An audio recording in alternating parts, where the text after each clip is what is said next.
The very, very top Lamashtu Productions. We are being hypnotized by people like this. Newsreaders, politicians, teachers, lecturers.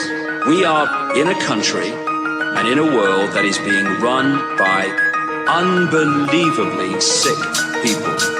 The chasm between what we're told is going on and what is really going on is absolutely enormous.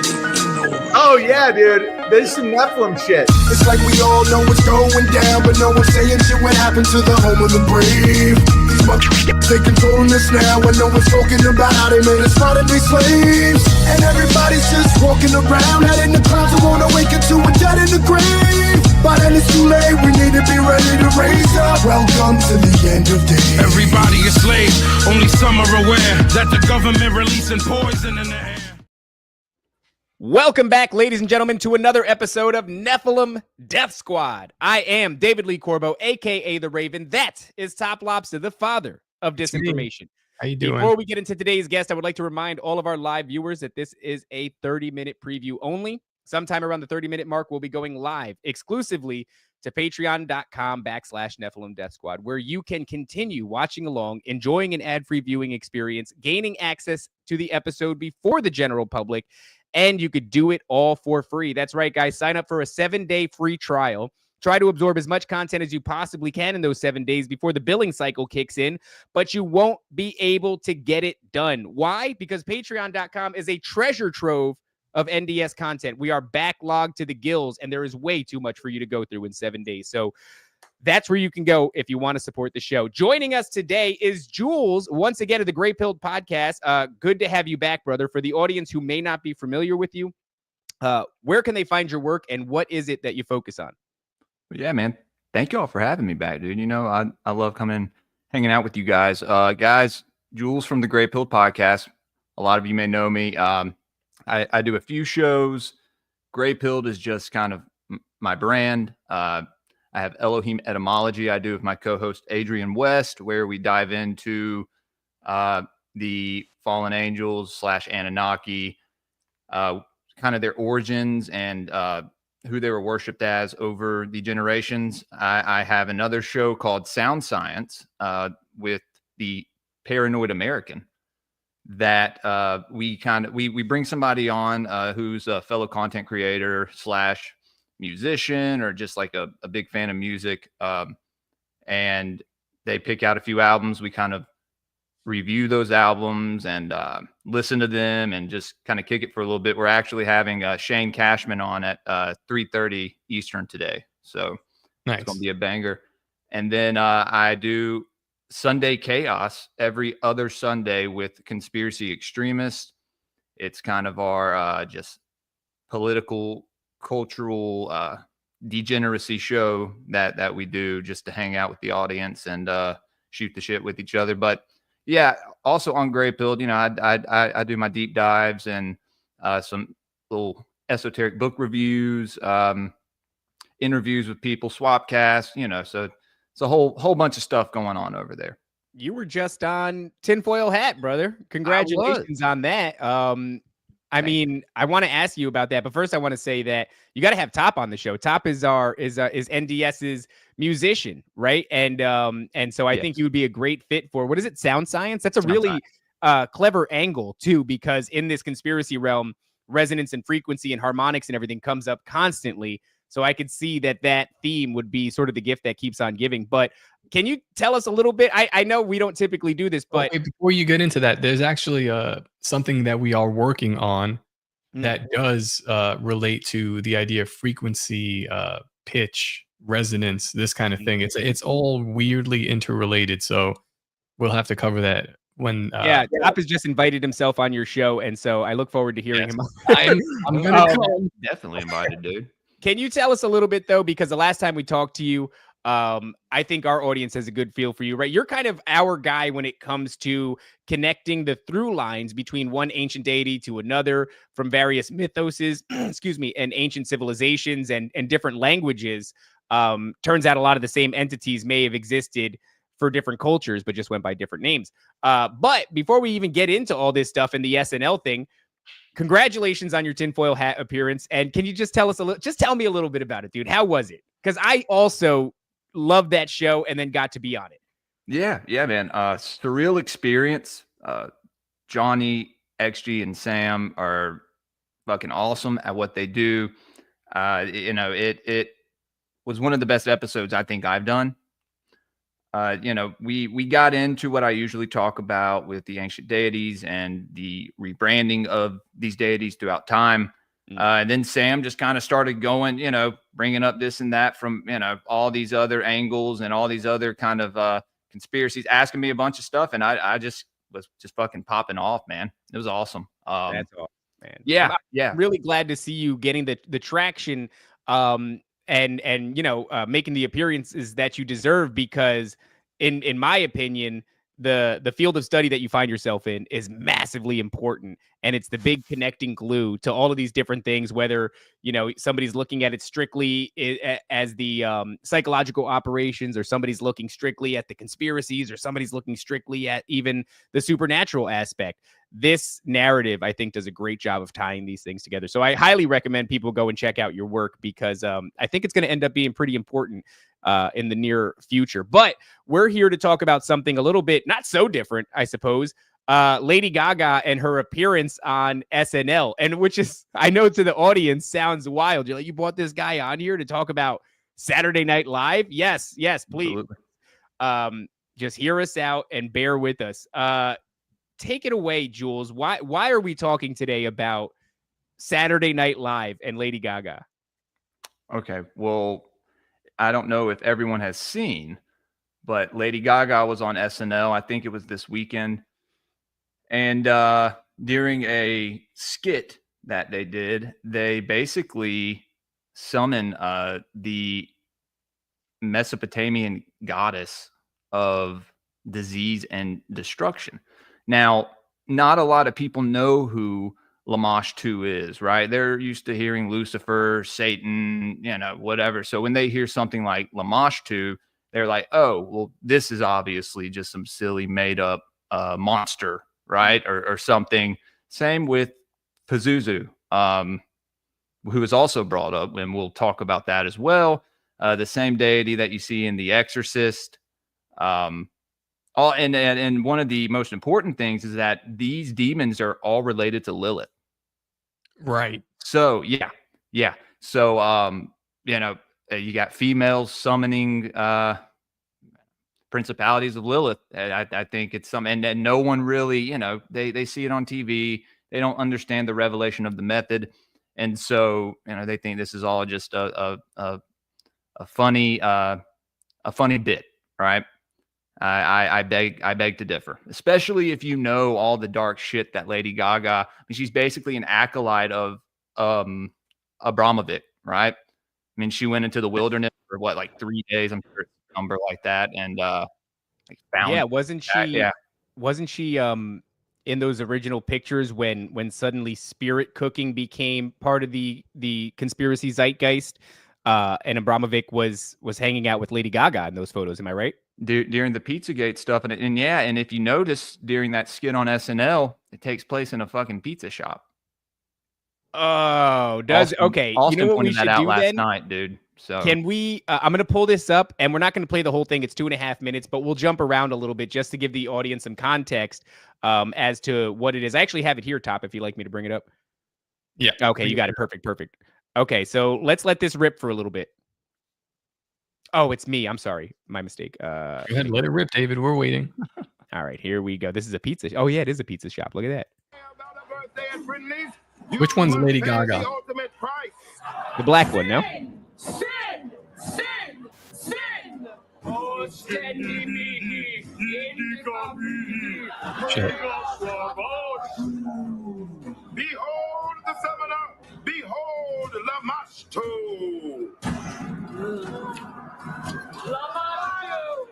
Now, I almost want to pause it right here and ask you, Jules, this visage that we're seeing, Lamashtu comes out, and it is essentially a winged humanoid with the face of a lion. Is this how Lamashtu is depicted at all, or are they just doing a hodgepodge?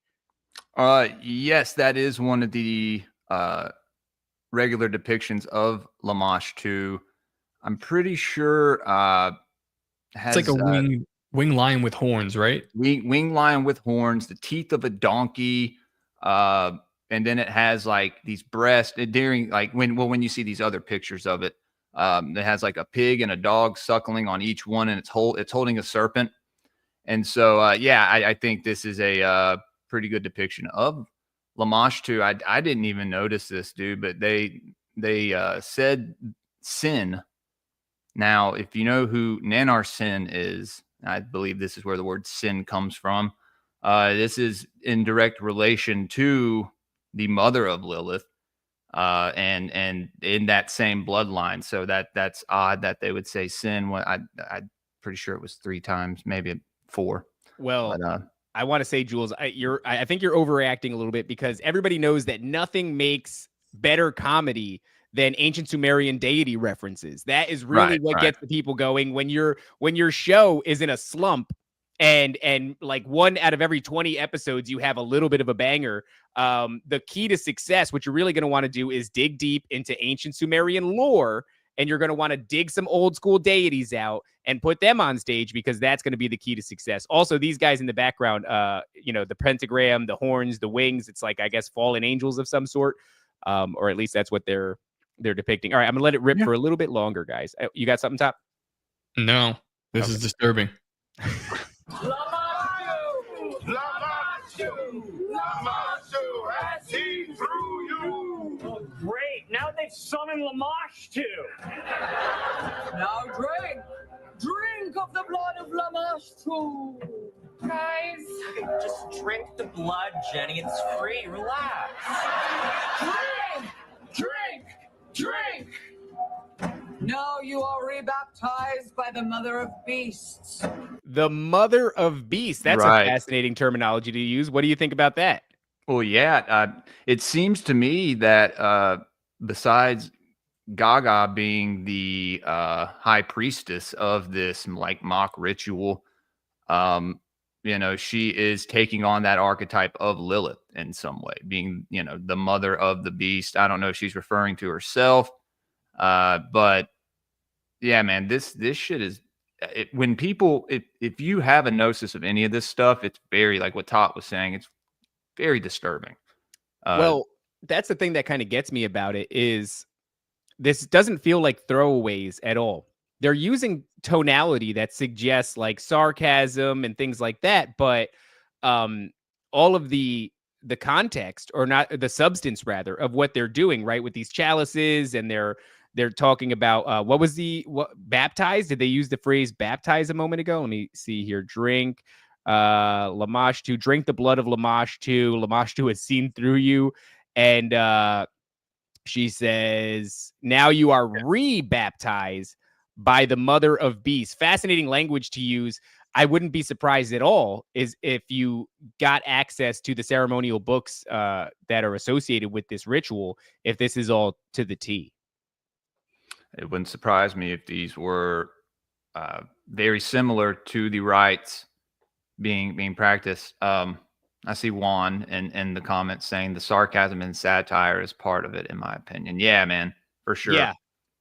Well, that's an interesting thing to say. I wonder if there's an obfuscation. Is that the point of the satire, is to obfuscate it? Because that's satirical tone does do a good job of taking the edge off. That's where, like, the satirical tone hides my racism. So yeah, I understand what they're doing here. Exactly. Yeah. I'm like the Jews, but LOL, right? And everybody laughs. And I go, really, the Jews, right? Everybody knows it's the Jews, right? That's exactly what it is. Like the gay Asian guy being like, it's for free. Come on, have it. Like, yeah. Right.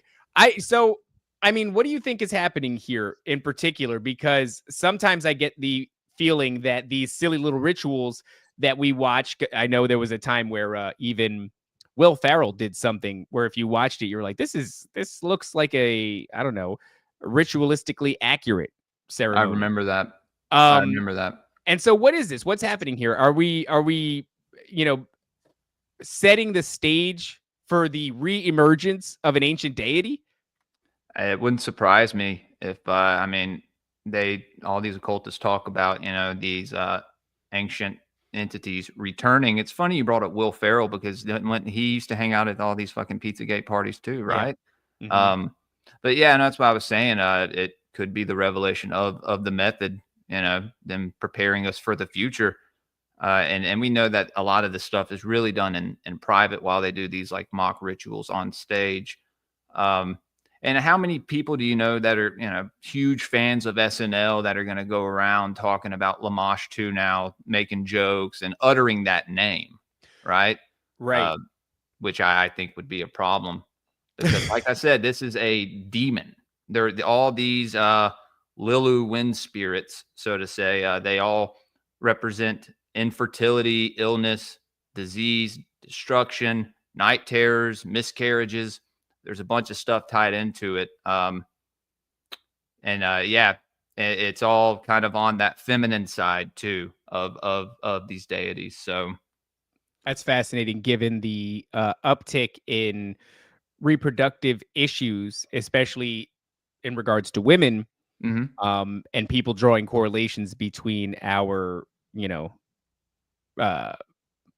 compelled inoculations not so many years ago.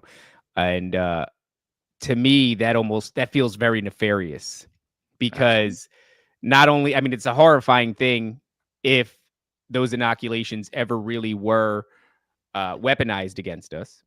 And it's a horrible thing that there seems to be so much correlation between those and then like infertility rates, right? Especially given the conversation we're having in the States about, do we have an overpopulation issue? And then Elon Musk says, no, we have an underpopulation issue. And there's a lot of statistics that show that we're actually reaching a critical low of, replacement. In other words, we're not having enough children to replace us. And so, I mean, all those things together, it's kind of the Georgia Guidestones too, right? Like population control, and these eugenics operations.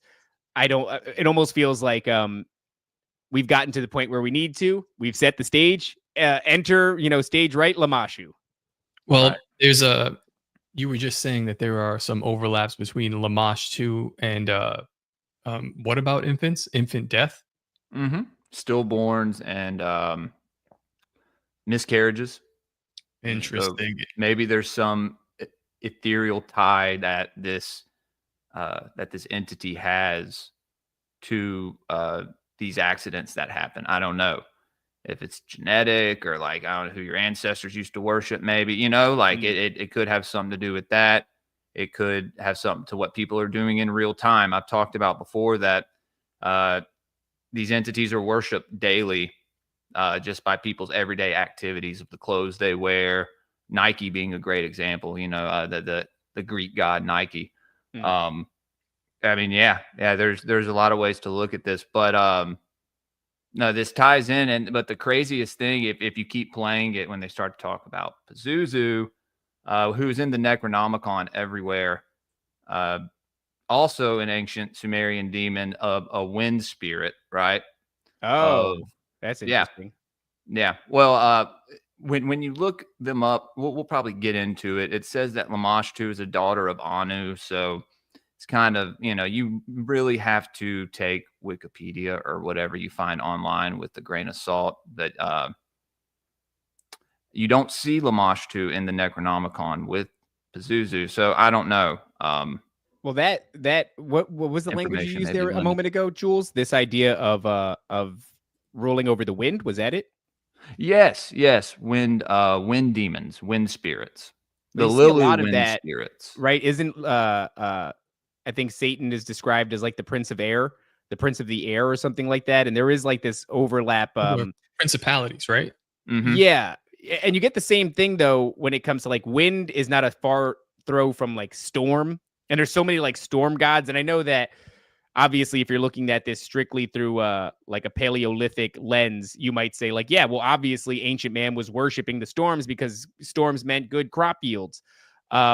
But I find the connection is a little bit deeper than that, especially with that kind of like Zeus through line and, whoever that character actually is. In our estimation, it seems to be a fallen angel. But it's interesting that wind terminology would come up again. Here, why don't we bring this up and we'll play through it a little bit more. Before we go into that, I want to go bring up something. A patron of ours, Robert Wolf. Shout out Robert. He saw the promotion for today's episode, and he drew a connection between the owl, between Lamashtu, between Lilith and the owl, which I know that Lilith has like harpy feet, or is described as that sometimes. And then there's this owl phenomenon that'll happen with UFOs, or people see that like in they'll see that in relation to aliens and sometimes things like that. But he's drawing a comparison to this baby monitor called the Owlette. I used to put it on my kid's foot. It measures their heart rate at night, so that like if the kid just stops breathing or something happens, you would know. And it is a very interesting catch that it would be tied to the owl, and you put that on your baby's foot. And also like the owl, the way the owl will like it's one of those rare animals that doesn't just eat its prey. It'll take its prey, release it, and then like let this feeling of terror come into the mouse and then get it again. There's a level of intelligence and sinister behavior behind an owl, not just like animal instinct. Yeah, and you're right. There is a connection with that and the UFO phenomenon. Oftentimes it's a white owl that people will perceive in like their window or something like that. And the eyes in the head of the owl kind of like become obfuscated. The line between that and an alien gray's head becomes very blurred. And then Lilith was described as the night monster in the Bible. And you talking about this alien abduction phenomenon, right? Lilith has the feet of a harpy, the feet of a bird, essentially. And she's described as the night monster, so a monster that comes in the night. So do these aliens. So does that white owl associated with them. And that white owl is also associated with Hecate. So Hecate has the white owl, but it also has white wolves. I don't know if the owl's white with Hecate, but I know the wolves are white. Hecate lines up directly with it's a big fucking through line, right? With Ereshkigal, who is the mother of Lalitu in Sumeria in Mesopotamia. So the goddess of the underworld. Yes, and that's who Hecate basically is, right? She's Hades' right hand. Yeah. Persephone. Right Dude, I mean, I think if anything, Lady Gaga is in some cult of Hecate, right? Hecate, whatever you want to call her. I mean, it wouldn't surprise me one bit. Interesting. Okay, let's go through this a little bit more. Let's see what we got. The mistress of insanity. The magician Pazuzu cannot save you now. Heed the roar of the demon dog. Okay. The demon dog. Man, I feel like this is chock full of stuff. We paused it again. What do we got here? Yeah. Pazuzu. Okay. The wizard Pazuzu cannot save you now. And the demon dog. Okay, so Pazuzu in this lore is also a demon, also a wind demon, right? Okay. There may be more attributes to it, but Pazuzu was usually summoned to counter Lamashtu. So you summon one demon to protect you against another demon, not knowing that once you stop giving this, entity what it wants or needs, whether that be blood, child sacrifice, whatever, it's coming for you. That's the one. That's Pazuzu. That's the demon you'd summon to counter. Not a good idea. Nice guy. Not a good idea at all. No, I wouldn't suggest it.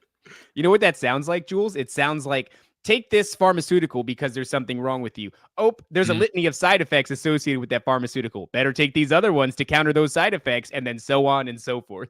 Oh, damn. Why does he look like he's got like the dick of a snake? A snake dick? Damn, dude's got a dick on him. Can I pull up this picture of Lamashtu real fast for y'all, and you'll see a snake dick. Oh, damn. I mean, I'm looking at a snake dick. That thing is long. I'm going to share this. Imagine getting snake dick. He's got harpy feet. Let's pull this back up real quick. Harpy feet, snake dick. Oh, my bad. Oh, that was a much bigger snake dick. What the? That thing was like, Oh, no, this is a scorpion tail. Scorpion tail. Okay. I thought it was a big fat dong. Here we go. Let's see Jules real quick. Go ahead. Show us your dong, Jules. Look, he's got it peeking up in the waistband. Damn. I do that to my wife when I'm trying to woo her. Yeah. I'll put it up in my waistband and walk around the house. I call it snake charming. Yeah, this is Lamashtu. Yeah, he has a snake in his pants and he's holding two serpents. I guess that's a pig and a dog. Oh, And I mean, so he has tits and a dick, and then he's standing on a donkey, and I guess those are chicken feet, maybe. I don't really. Looks like snake god. Ronald McDonald legs, or It does. no, It does. Big Well, it Bird, looks like Big the Bird ribs leg. of like hawk feet. No, those Yeah. are Big Bird's legs. They are Big Bird Nephilim shit confirmed. Yeah. Head of a lion, teeth of a donkey, long fingers and fingernails, and the feet of Anzu, the storm bird. Okay. Ah, And you see that last two letters, zoo, that you see in Pazuzu. You see in a lot of other names of these deities. You see that with On as well, Nin. Yeah. See Wow, the dude. how nefarious is this gigantic yellow bird actually? But yeah, man. And like it's standing on a donkey. Now, you'll have people that be like, "Oh, that's related to Christ riding in on a donkey and stuff." I just have recently seen that donkeys are used a lot in occult symbolism. I haven't looked into it as much. It's not in my occult symbolism of animals book. So, yeah, I didn't get a chance to look at that, but. Interesting. So, and this is Pazuzu, right? This is who we're No, looking at here. that's Lamashtu, right? Oh, there. that's Lamashtu. So okay. they both have hogs, I guess. They both got big snake dicks. But they're referred to as female deities, right? So there's your like duality right there. It's the same thing with Baphomet, right? Yes. But Seems yeah, to be man. the same thing with Lucifer, right? Because Lucifer has some overlap with Ishtar and Lucifer Venus. both having Venus as a representative Right. celestial body associated with them. Mhm. If they really are the same character, then really what you have going on there is maybe the basis for the entire trans movement. In fact, a lot of what we've been talking about lately on the show makes me look at the trans. There was a time where I'm looking at like the whole trans thing in America and I'm going, oh, they did this in the Weimar Republic. Like, that's crazy. It's the same thing. And it's like, no, they did it way before then. The gods that were coming down and ruling over people, they were presenting as both male or female. Yeah. And this is the kind of conversation I'm having with Stu Peters just before I came on here, which is why we were late. Also, David was late, which is why we're actually I'm never late. I've been here for 30 minutes beforehand. 30 minutes just staring into the camera. They said, hey, come do a quick 20 minutes. And I was like, sure, I could be there and meet Jules right after. It turned out to be an hour conversation, but we were talking about that, the Weimar, Germany part. And he was like, well, they were having trans books and they were burning them. And isn't that so great? And I was like, I don't know. I mean, this just seems like something that we do constantly. So like, if that's brought up, like if you have this, the Scarlet Whore and then the Beast replacing her, it just seems like a trend that consistently happens. And I'm sure it's happened in ancient Egypt as readily as it happened, in America today. But I'm trying to explain to him, like, I feel like that's what we saw, the transition from Biden and fake tits on the White House lawn to Donald Trump, and we have like traditional masculinity, even though it's not really. Right. I said it feels like that, it looks like that, and it's supposed to look like that on purpose. Right. And I think he disagreed with me, but that's fine. We'll see how it goes. All these entities have a female counterpart, and it's usually they share a lot of the same name. So what if it's like symbolic for them just being like androgynous or whatever? Could be. I would think so, because if you look at our superstars, a lot of them are androgynous, and I would say that at the highest levels of like Hollywood and music, those people in particular are emulating these lowercase g gods in so many ways. And I don't think it's at all a coincidence then that they are transing their kids and also they themselves presenting in some feminine way or another. It's like when you get basketball players and they're wearing dresses, or when you get like 80s hair metal. I mean, it's an amazing thing that Gen Xers and I guess boomers even will come away and they'll champion their music.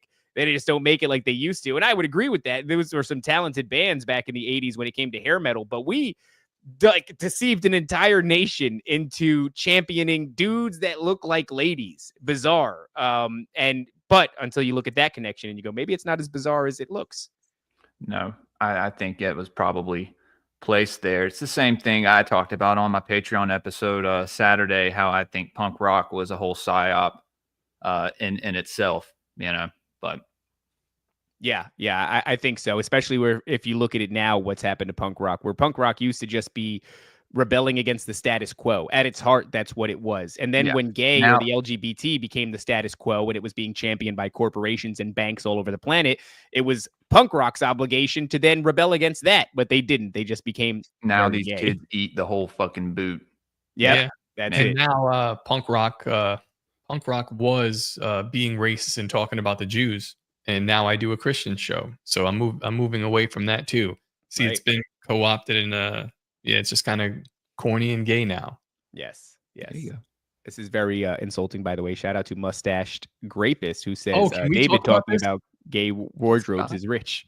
Can we talk about this real quick? David still lives in a ghetto trash neighborhood where somebody stole all of his laundry, and he sent me a picture of someone on Facebook Marketplace selling some of his gay wardrobe, which I actually found, and I put a bid in on, but the guy hasn't answered me. I'm trying to buy a David shirt. They literally are selling my clothing on the internet. They stole my clothes. I love that shirt. It's one of my favorite shirts. Yeah. And they stole my clothes, and now they're selling it on Facebook Market. And there's a pair of my shoes up there too. If you scroll through their shoes, you'll find like a pair of like multicolored Vans. Those are also mine. The fire ones? No, not the fire ones. No, I didn't let go of those. I still have those. I love those. Wait, I cleaned them up really shoes, good. David? What's that?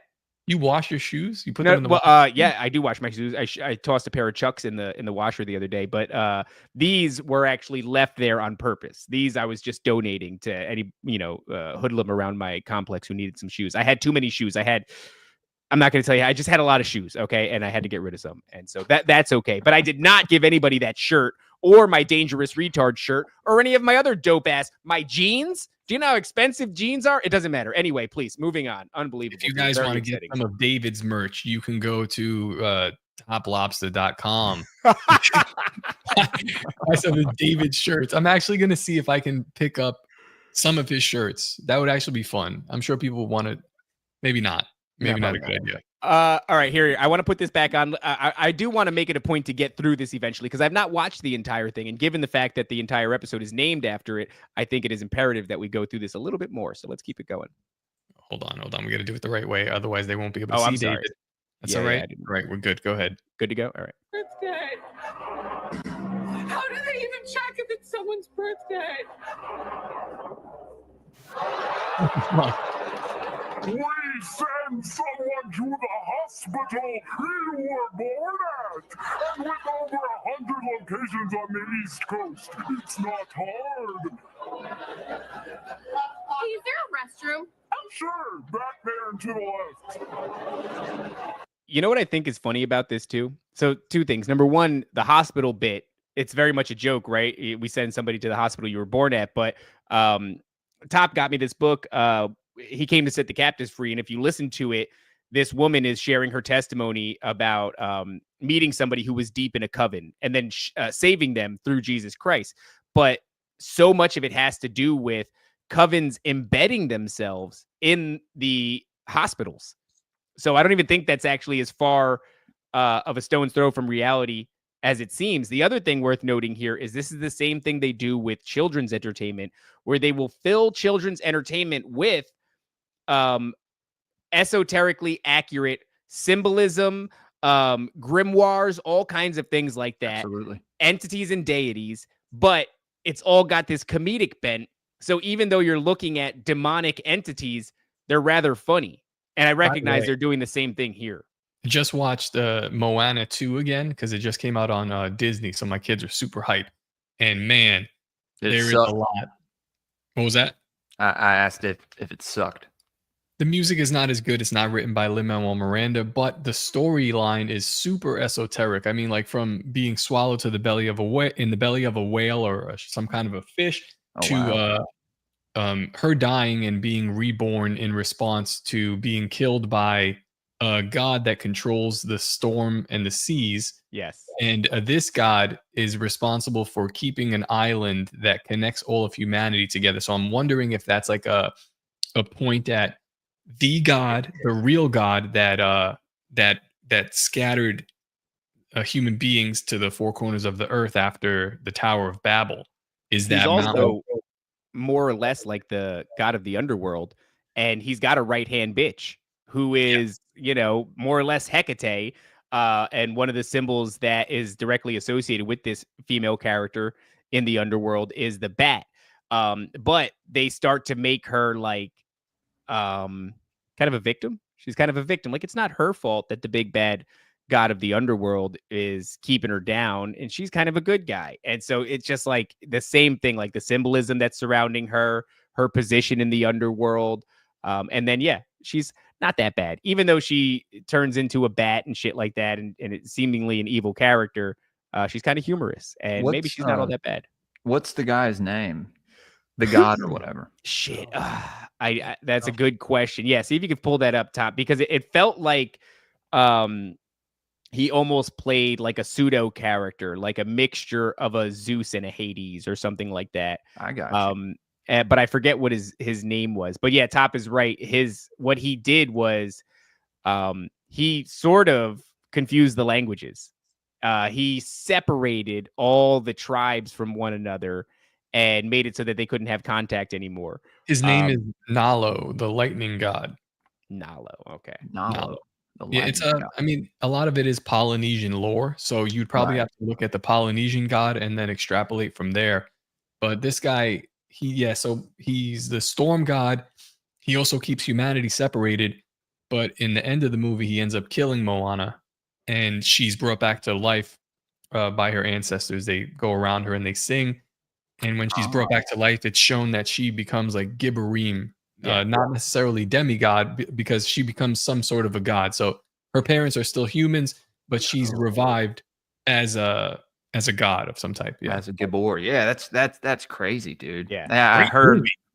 my wife told me that it wasn't as good as the first one. So it was really the music, man. You can't beat the first Moana's music. I don't give a damn what anybody says. Like, those songs crushed really hard. Yeah. And so for sure. Not the case with Moana 2. And I think the other thing that I would say about that film is it just felt a little bit rushed. It was rushed. Like it was moving too quickly, and I don't know. But the first one was tremendous. But yeah, still chock full of Nephilim shit. The problem with it is a problem with everything. It's white woman. White woman wrote the music for that, and the music is too over-explanatory of the plot line. So like we're immediately told that we're supposed to like worship Moana, like she's cool, she's a strong woman. So like she is this person, whereas the first movie was like it was a narration between the father of the villagers and the Disney princess with the little pet chicken. Yeah. The audience was supposed to figure out what we're thinking here. The second one tells you what to think right away, and I don't like that. But I thought the story was esoteric enough for my liking. So that's how it was with Frozen and Frozen 2. I mean, everything in Frozen 2 down to the fire elemental being a salamander. Yeah. Everything was accurate as far as the esoteric. Everything besides there being any blacks in Norway.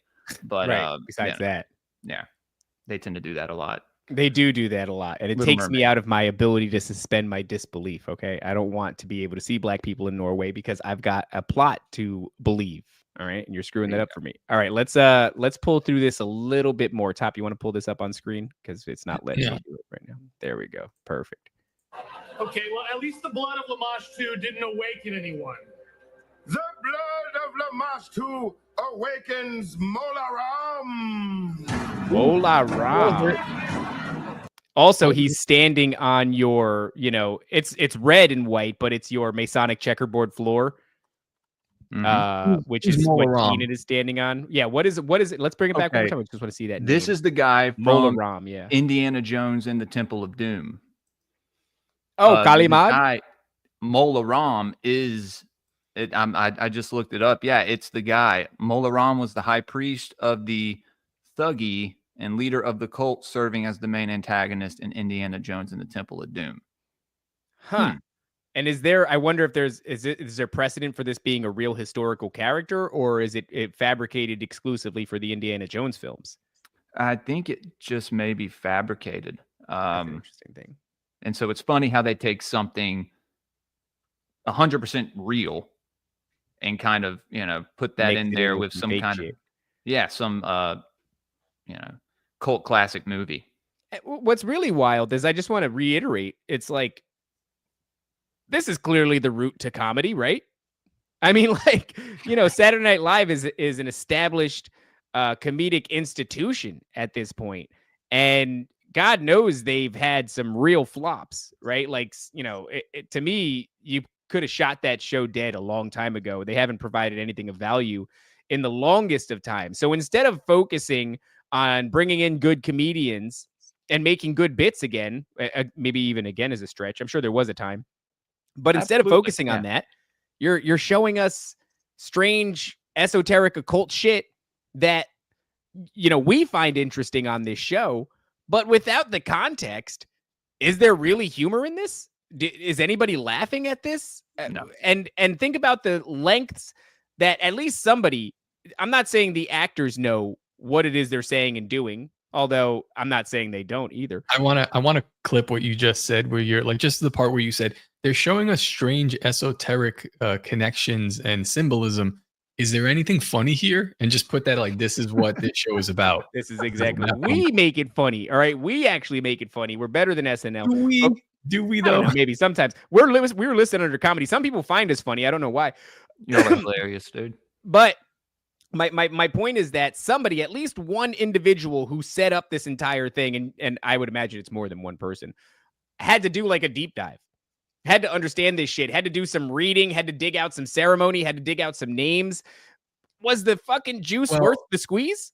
The way some of these bits go is they'll ask the person that's co-hosting, or that's going to be the host, Lady Gaga in this case.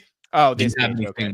Yeah, you have any topics you want to bring? And then they bring the topics, and then the writers do some Jew magic on it, and then boom, they release it like that. So it probably went like Lady Gaga said, I'd like to bring Marina Abramovic around. And they said, no, you can't do that. And she said, fine, this is the fucking second best thing. Can I phone a friend? And they were like, I guess. I'm going to call Lamashtu. I'm going to call Lamashtu. Exactly. In here. Yeah, that she definitely, it seems like that was her doing. It's just uncanny to me how she comes on the show and they're doing a mock and a invocation of an ancient Sumerian deity. It's not funny. Well, that's the thing about it, is it's really not funny. And I don't even mean like it's not funny to talk about. I just mean like it's not fucking funny. It's just falling on deaf ears. It's not a banger in any way, shape, or form. And maybe it's an attempt at obfuscating or making fun of all the accusations that are being launched at Lady Gaga. But the thing about that is you don't partake in spirit cooking events with Marina Abramovic and not know your shit. So in one way, you're trying to joke and be like, look, this is what people think of me. But on the other hand, you're practicing these things. We've seen you do it. You do know your shit. So, it's maybe that's at the bare minimum what this is a poor attempt at obfuscation. But before we go any further, guys, we've given you an extra 15 minutes. Shame on us. We should have never done that. You didn't deserve it. We are now going live exclusively to patreon.com/Nephilim Death Squad. And we'll be cutting the stream to Twitch, to X, to Rumble, and elsewhere.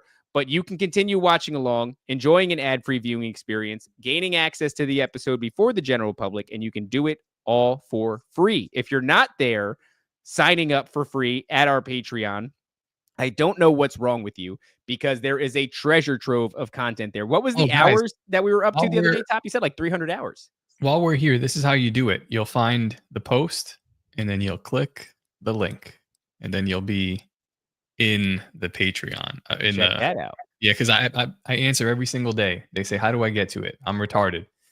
And then I have to explain it to them. So that's how you do it. Yeah. Yeah. So step one, you're going to want to click on the link. Step two, you're going to watch the show.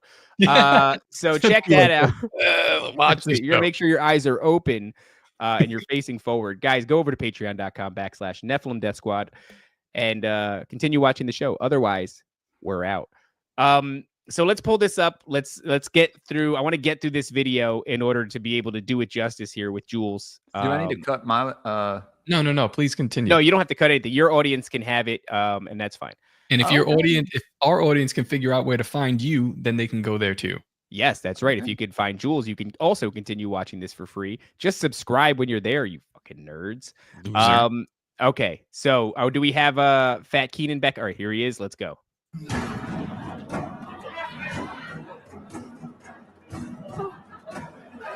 Oh yeah, he looks like him. Come, birthday girl, come with Monoram.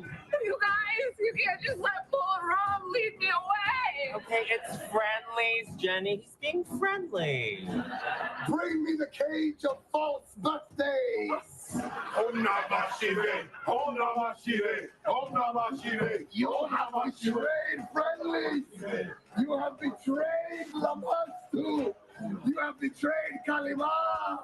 You guys, you stop me. I would, but I kind of want to see where this goes. That's Me actually a little funny. I'll give him that. It actually seems like the premise is she lied about her birthday. Yeah. At Friendlies, and that I'll give him to that. That's mildly funny, but still, I mean, it just tosses it's. I don't know when America became comfortable with our forms of entertainment having overt and obvious ceremony in it, and it's strange because I used to get that pushback a lot when I would say, "Hey, look at all this strange symbolism in these music videos," and people would say, well, that's just there to create hype and add mystique to Jay-Z's brand.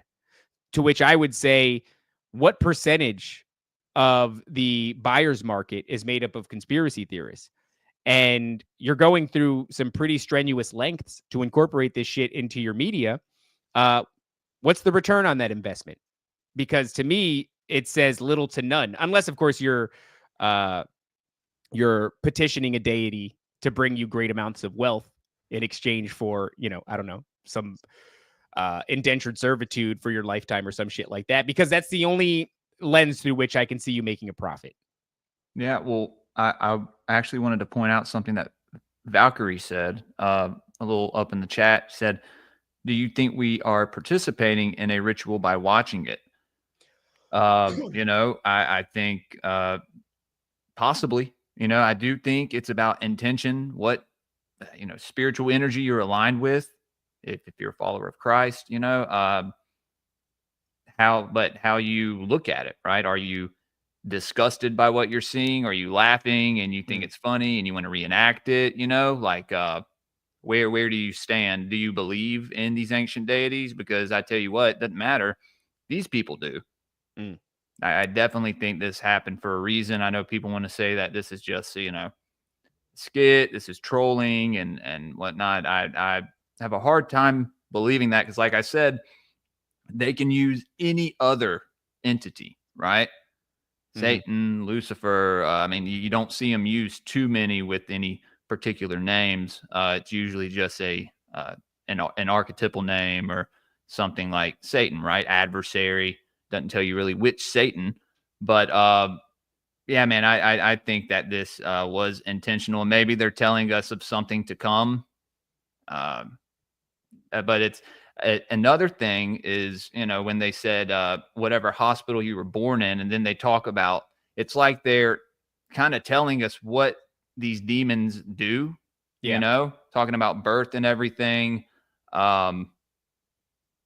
Considering that, miscarriages and stillbirths and all that happen due to who these deities are, because Lamashtu, I think there's another name for Lamashtu, Pazuzu. I'm gonna look that up real fast, see where that comes from. While you look that up, I just want to say that to that question that Valkyrie had, that's actually a great question, and I think it begets another one. And that question is, are there implications on a subconscious level that we're not aware of? So there's this notion within the mystery schools that the masses have already been initiated to some degree. And because we're subjected to so much large scale ritual, if you turn on the Super Bowl, there's an argument that you've been initiated in one way, shape, or form. So what I wonder then is if there is some subconscious implication to watching these things. Is that nefarious? Is it something that we can resist? Are you correct, Jules, in saying that it's about your intention? So does that intention still work on a subconscious level? But I would also say that if that's true, we have been subjected to more ceremony and ritual than we will ever be aware of. And if it is true that it does do something to you on a subconscious level, then it's already been done. And it's been done to the scale of like the entire nation, and in some cases, the entire world. I mean, even if you just look at 9/11 and you imagine that was sort of a, we're talking about like the pillars of Solomon, masculine, divine, feminine. It's destroyed. It's resurrected into one single tower that's an amalgamation of both the previous divine masculine and divine feminine. The whole thing seems like some sort of a trauma ritual. And then we used it to go into the Middle East. In that moment, were we all psyoped by a massive Freemasonic ceremony of sorts, or mystery school ceremony of sorts? All of it just stems from this notion of order out of chaos. And we've seen that like so much that like, I don't know if it just happened here while we're watching it. But what I can say is that much of how I came to be awake, which is very gay, was through seeing this sort of thing. Yeah. Yeah. Oh, sorry, Top. Go ahead. So yeah, it just begs the question: like, can you tell the joke? Can you get to where they were going in another way? Like, the reason you tell a joke is because it's in the, I guess the ether you'd call it, or it's in the public dialect, and I guess they're fully aware that this is in the public dialect. Like when a Lady Gaga will present this joke, I've heard a bunch of times people that have been on SNL, they'd be like, oh, I floated some jokes. They told me I was stupid and they said, here are my jokes. But this was clearly presented by her. Everybody agreed enough that it was culturally relevant in the zeitgeist. Thank you, Lucas and Redbeard Lilith, for correcting me. Redbeard Lilith. Hilarious. Yeah, so it's in the zeitgeist. I think it's more of an admission of that. Otherwise, you wouldn't have used it as a cultural reference to make a joke that is seemingly like a throwaway joke about the joke is really friendlies not being friendly. Haha, right? But you're painting it with something that you think is relevant, which are ancient Mesopotamian gods and blood sacrifice rituals with like checkerboard floors and shit like that. So that's significant, I think. Also, and just to oh no, go ahead. No, I was going to say, I also think that they do hold some relevancy and maybe even a little more power as far as magic goes, using these ancient deities, the eldest form of these demons, right? The original names. I do think that holds something. Do you think that they're the original? These are the original names? Because sorry, David, I know you're ready to. This is very important. No, it's an important question. I'd like to know too. Because they're like, I know that these entities have an issue of telling you their name. So that way, because if you know their name, you can just tell them to leave. If you call them by exactly who they are. Right. So I'm not even sure that Lamashtu or Pazuzu, or what's the name of that other one? Whatever. I don't even know if these are the real. ASAG, there's a bunch of them. No, yeah. I think that there's probably mistranslation somewhere, and it's probably not, or they know what the original name is, and they're telling us something different, right? So we go on this deep dive, this rabbit hole into looking into this one deity without even knowing what its real name is. And that's actually something to think about, dude. I didn't even think about that. I wondered, like Pazuzu. Pazuzu, yeah. Oh, is he's in Futurama? Yeah. Oh, shit. Huh? That is funny. Love it. So I think sometimes we speculate as to like, why are they showing us things, right? And we just speculated heavily as to maybe it's to initiate you in some way, shape, or form. But also, we know what made the fallen fall. And that was the acceptance of worship.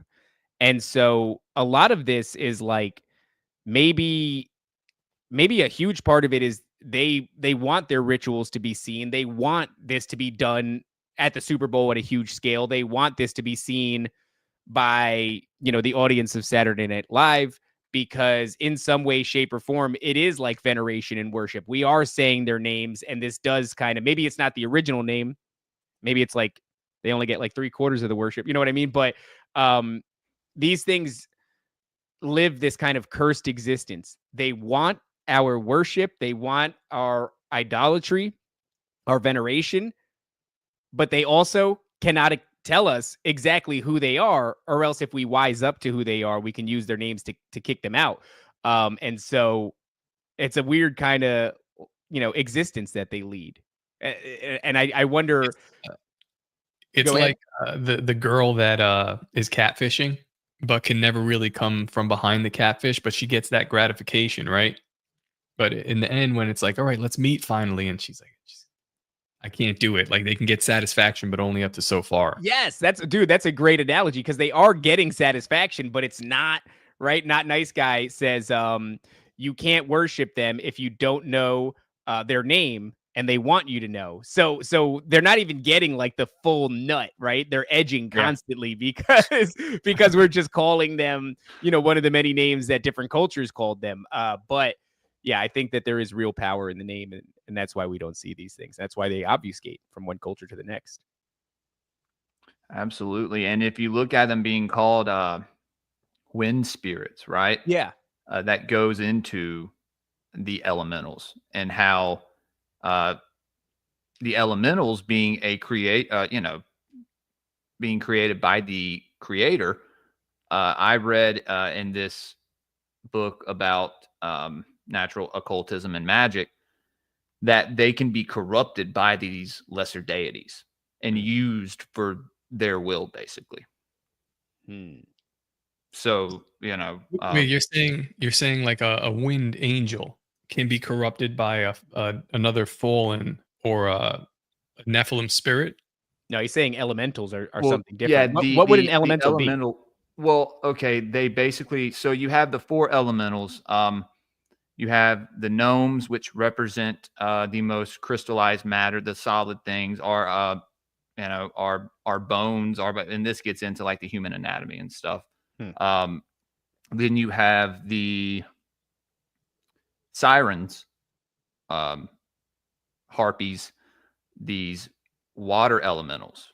And that represents apparently all the water in our bodies as well. Fire salamanders represent our blood, and then the sylphs or the wind spirits, right? So we're seeing wind demons. Yeah. Who knows if they were just elemental wind spirits at first, that the creator, the kind of the helpers of the creator, right? That can be corrupted. I mean, if it's all made of energy, this energy can be manipulated, right?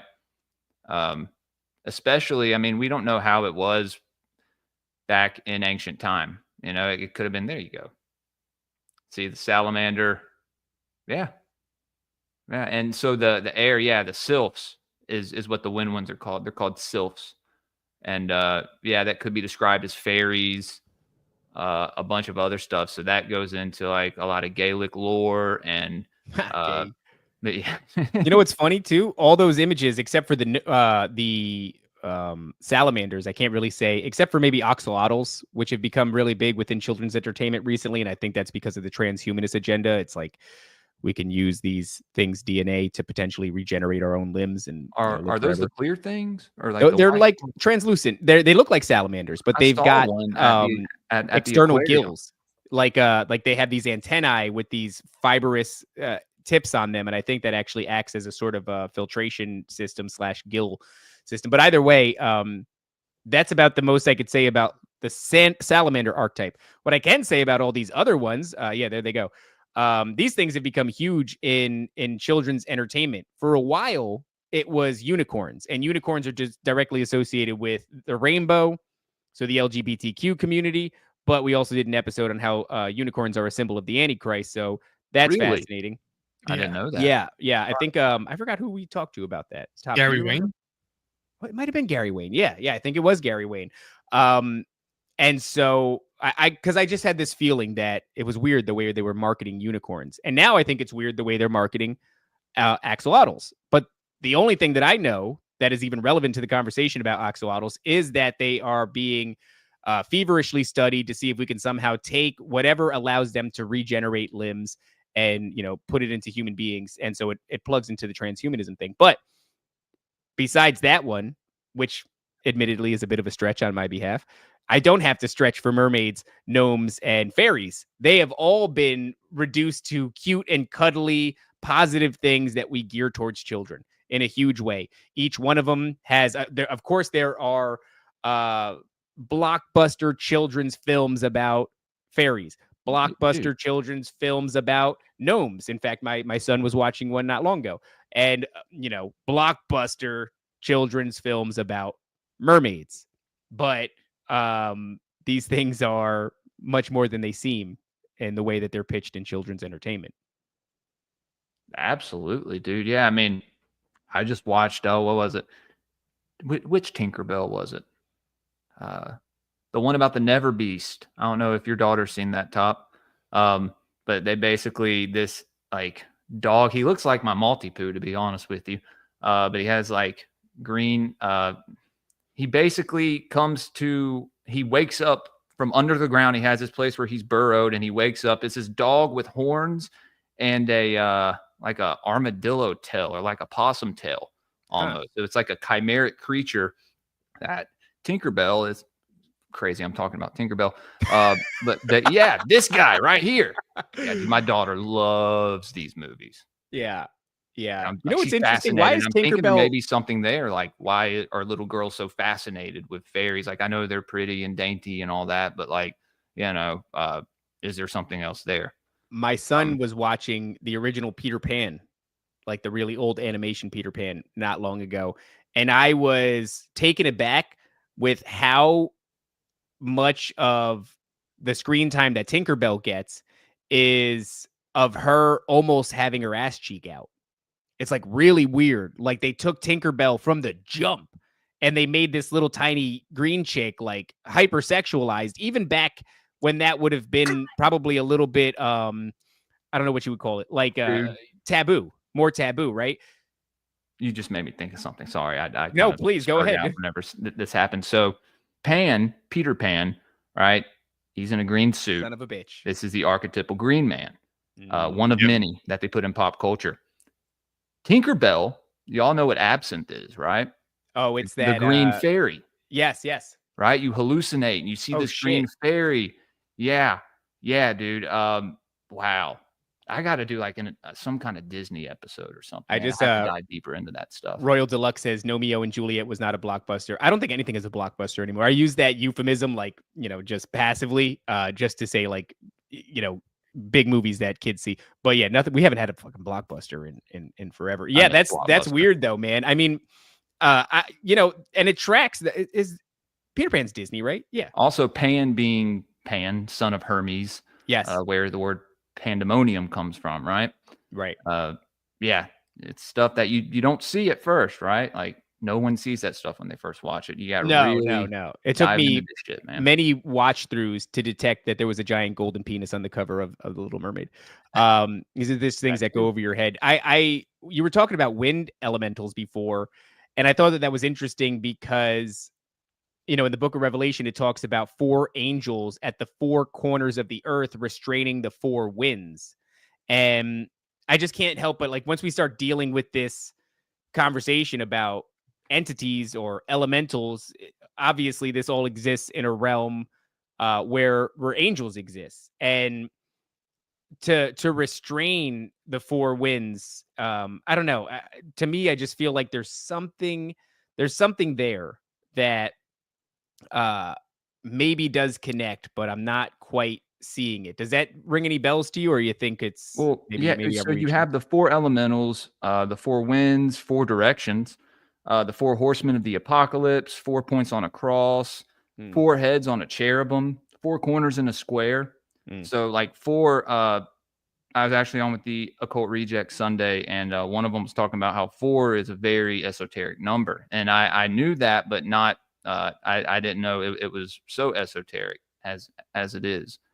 I don't know. That has to be something else that I have to look into, man. I'm still kind of, you brought up the golden penis on the Little Mermaid cover, and I automatically just think Osiris. Yep. Yeah, The golden I didn't even, fuck, dude. Yeah, I didn't even think about that.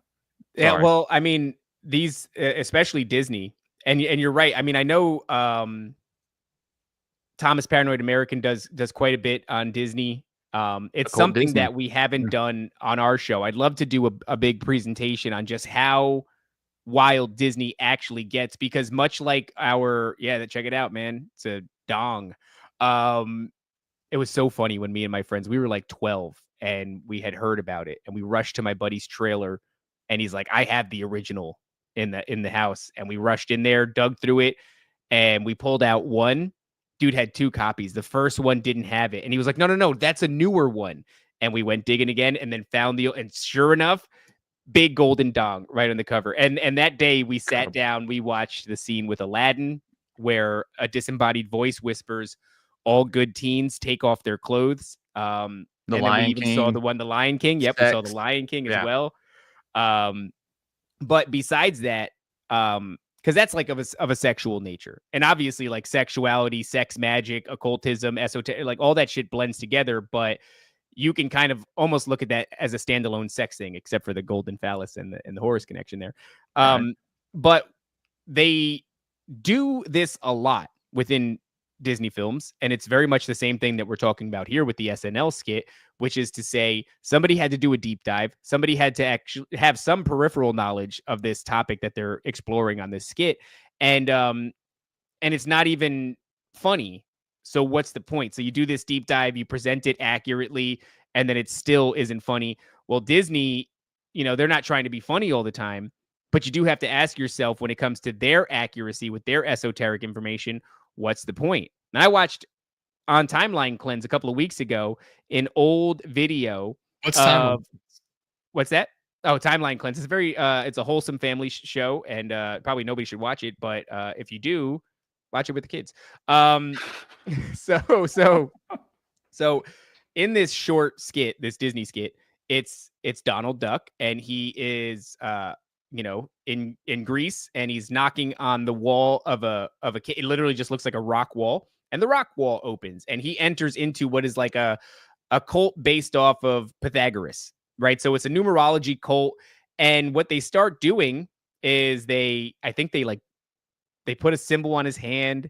He wears a cloak, and they bring him into the cult, and they start explaining to him the significance of not only the pentagram and the triangle and the rectangle and the golden ratio / Fibonacci sequence. Like they start explaining to him the significance of sacred geometry and numerology as it applies to our realm. And it was like actually really well done. I was like, this is a great way to learn this.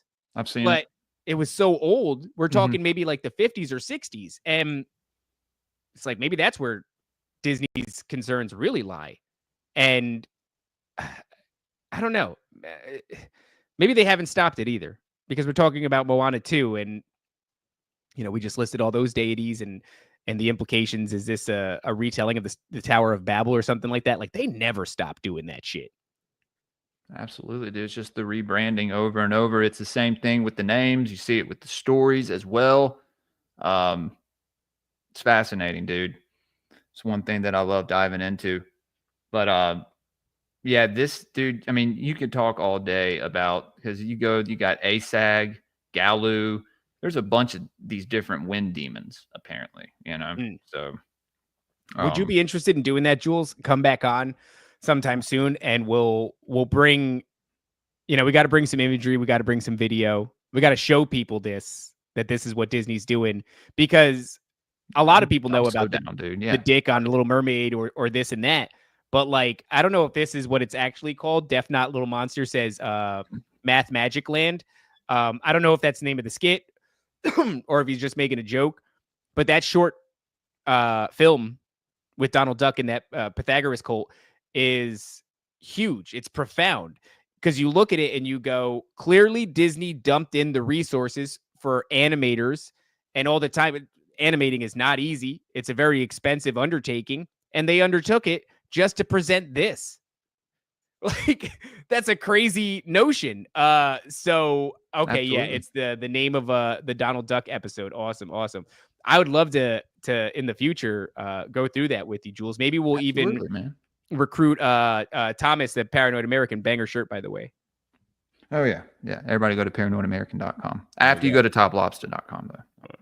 Do it at the same time. Yeah, there you go. Close your eyes. But no, man, I'd love to do that. That sounds fucking awesome, dude. Hell yeah. I'm down for whatever you guys want to do. If y'all, whenever y'all need to have me on, can't always promise I can get off work, but I can try. So. Yeah, Jules took off work just for this show today. No, that's not true, right? You had off today, I think you said.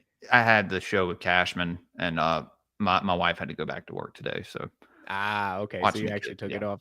So okay, just to bring it back to this Lamashtu narrative here, or whatever the hell we just watched in the form of Saturday Night Live. When it comes to overlaps between other deities, Lamashtu, I know we mentioned a little bit about Lilith, but can we explore that topic a little bit more? Absolutely. So my co-host Adrian sent me a Pazuzu. Now, this is the name of a female demon. She was blamed for miscarriages and infant mortality, said to be motivated by envy, as she herself was infertile.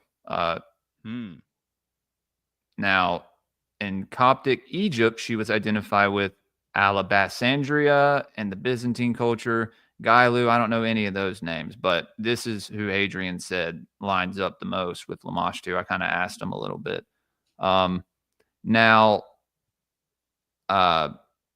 Okay, is pictured on amulets with fish or serpent-like attributes.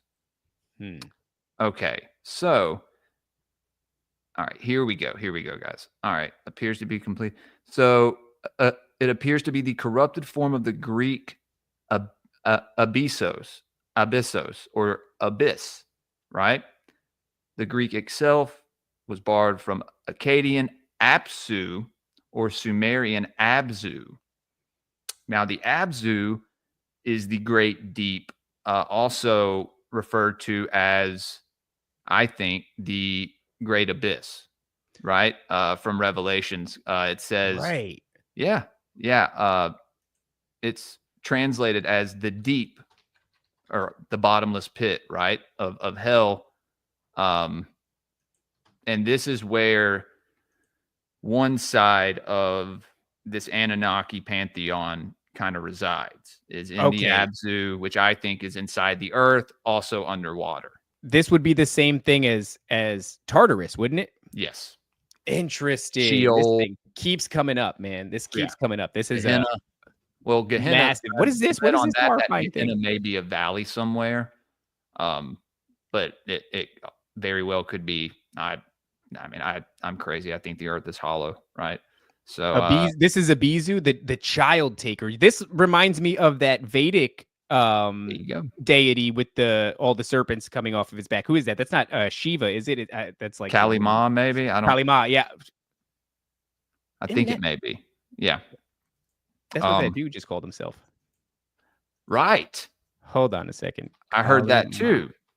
Kali Ma, goddess. Oh, schnapps. Wait a second here. Yeah. Okie dokie.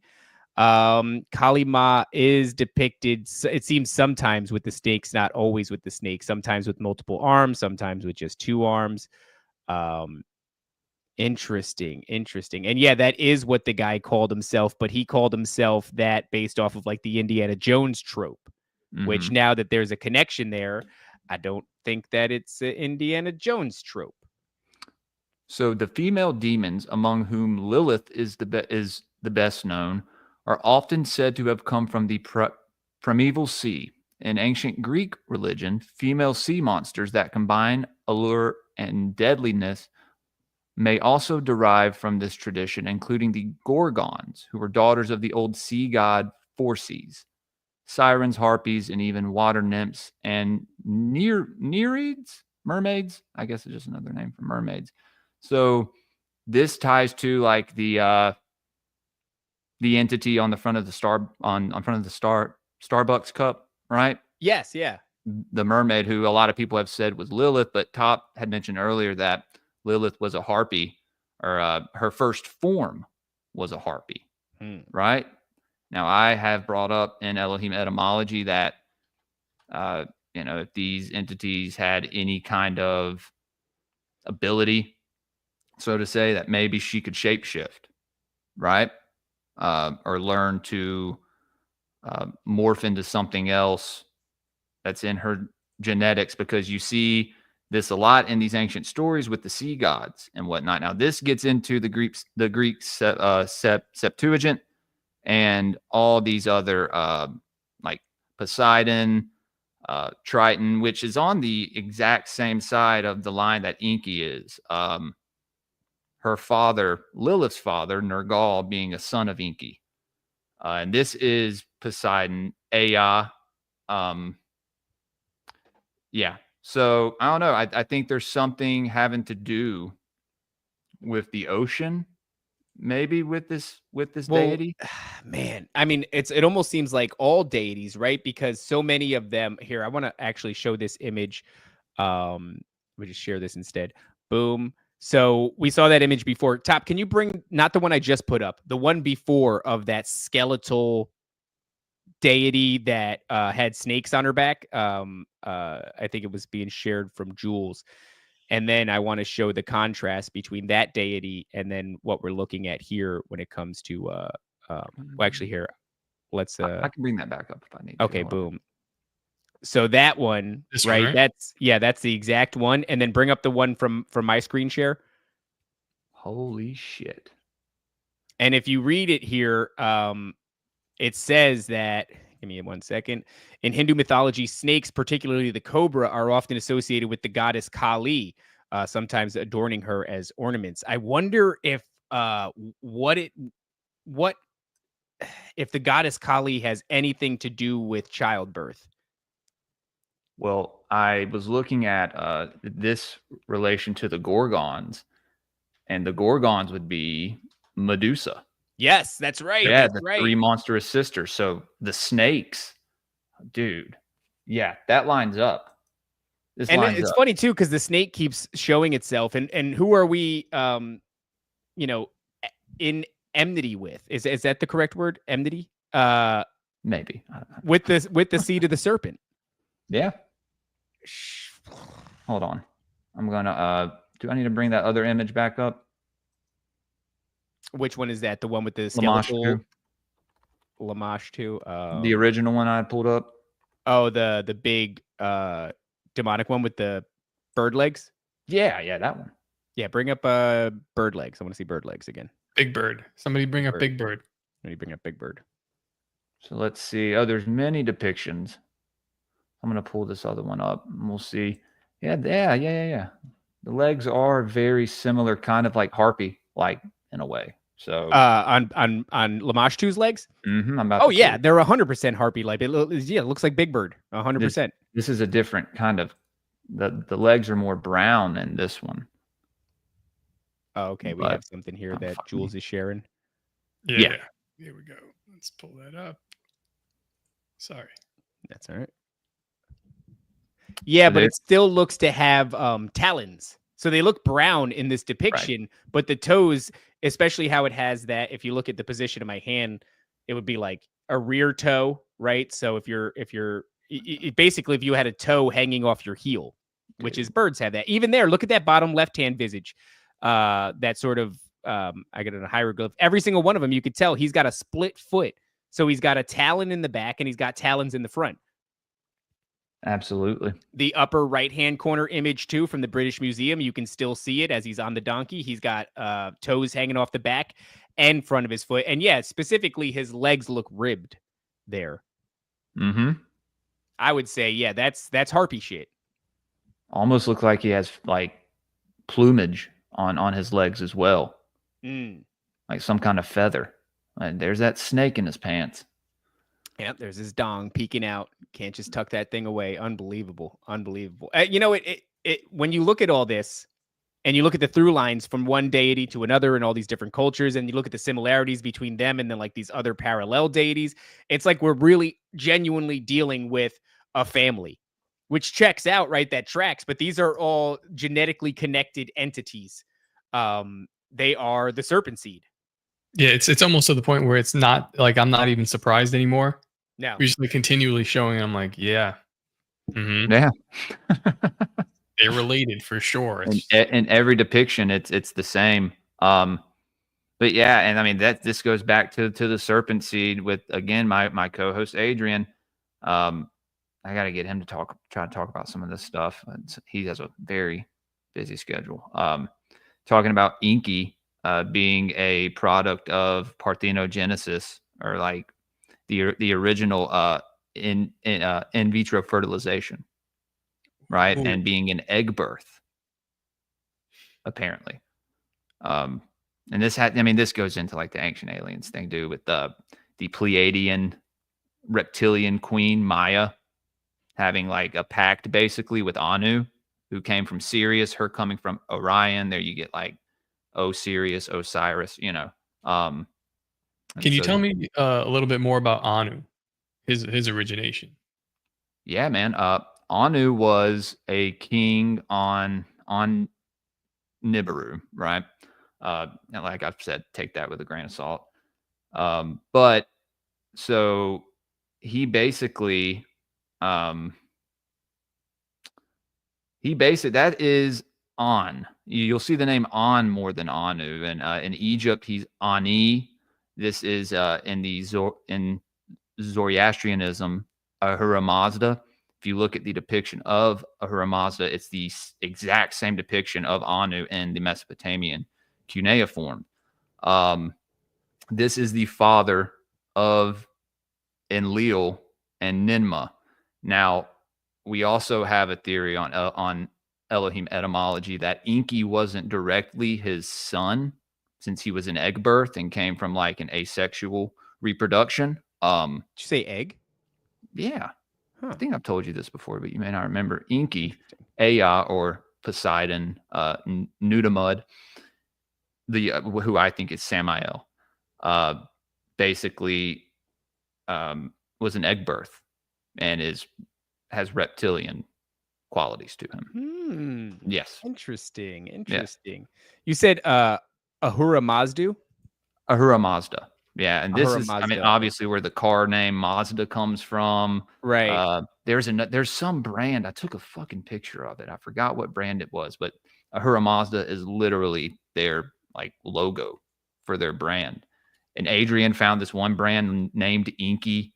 It's like I think maybe like a tool company or electric equipment, maybe. But yeah, dude. So Anu basically wrestles for his kingship with this guy named Alelu, who I told y'all that is apparently what the face on Mars was built for. Also, Anzu, who we talked about earlier, some of these wind demons are depicted with the legs of Anzu. Is this Ahura Mazda? He's Burju? Yes. That's depicted in The Simpsons. Simpsons of the world. Yeah, man. Unbelievable. Actually, look, I just realized what time it is. It's 2:58. You have a show in 2 minutes with Shane Cashman, don't you? No, in 30 minutes. In 30 minutes. Okay, well, why don't we start doing this, because Top has something going on too. We should start to bring it in for a landing a little bit. It doesn't have to stop right now, but I just want to make everybody aware of our time constraints. But yeah, Top, basically Anu is, well, it would be the same as Uranus or Kalius. I forgot the guy's name, and I think it's Greek or Roman. I always forget which one's which. You know what's going to happen, Jules? But you see him everywhere, though, and you see almost the same depiction of him on all these carvings. So he's pretty easy to trace around. He's always like the Sky Father. Yeah, our friend Colin was in contact with something that called itself that. That's why I was asking when you brought it up. And didn't you say that he was blue? He said that, yeah. Well, the Syrians, where Nibiru is supposed to be from, the Syrian, they're blue. From like whistleblowers and people who have experienced these ETs known as the Syrians. Apparently they're blue. So he also said that he was made of like plasma, something like that, like plasma, like fire. which is interesting. I think Top had to drop out because he's got something going on. But yeah, when he brought it up, I mean, I know Anu was, when you looked it up, it was like the angel of death or something like that. So definitely not good to be communicating with something like that. And look into that. And I mean, you think of the Hindu deities, they're all blue. You have Egyptian deities that are green, Ptah, Osiris, you know. There's a lot there, man. There's really so much. Like, we barely even scratched the surface when I first came on.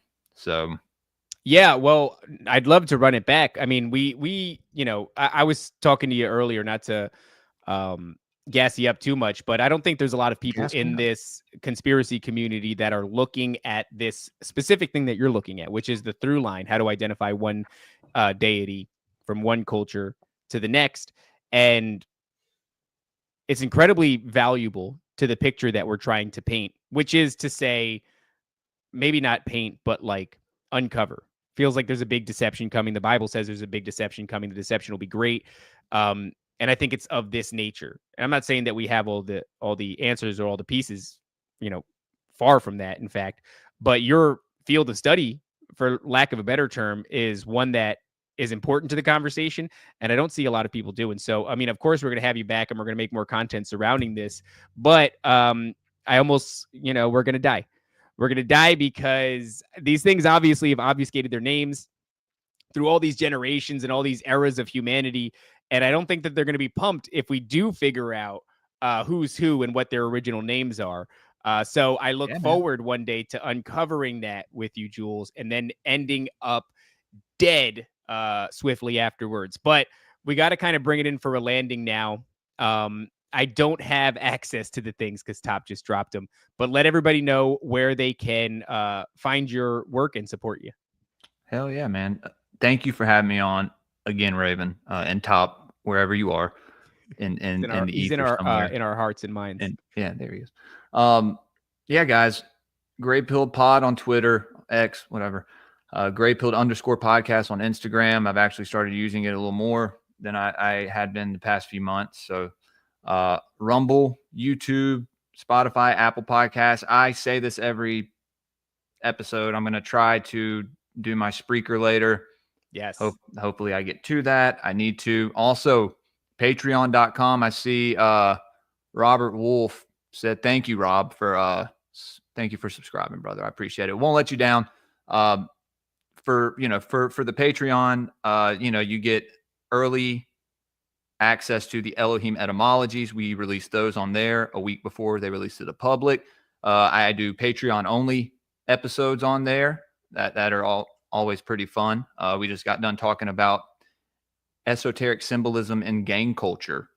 That's fascinating because I know like a little bit, like for whatever reason, the Bloods are a big fan of the pentagram and shit. Well, like it gets really weird. Bro, if you look into the GDs and the Vice Lords, you see the Vice Lords use Islamic symbolism and the GDs use the 6-point star, this Judaic symbolism. So it's like, there's a lot there. And also, you get the link to the Discord, bunch of other stuff. I got merch, hopefully coming soon. And if you subscribe to the highest tier on there, you get a free shirt when I first get merch, I promise you. But yeah, y'all can go over to patreon.com/GrayPilledPodcast. And Sound Science is going down in about 30 minutes over on my Rumble and the Paranoid American Rumble. Very cool, in man. YouTube, I think. But looking forward to that. That's going to be a great mashup of the minds. One of my favorite things being part of this community is watching like the homies get together and do things. Big fan of what you do. Big fan of what Thomas does. Big fan of what Shane Cashman does. So I'll be catching that episode in the next half hour. I'll be out and about, but I'll have my headphones in. So I recommend you guys do the same and go and support Jules wherever you can. He's doing good work, and we're going to see a lot more of him in the future. But otherwise, guys, thank you, Jules, for your time. Thank you to the audience for watching. And I guess I'm top tonight. So don't forget to obey, submit, and comply. Peace out, guys. The greatest hypnotist on planet Earth is a oblong box in the corner of the room. It is constantly telling us what to believe is real.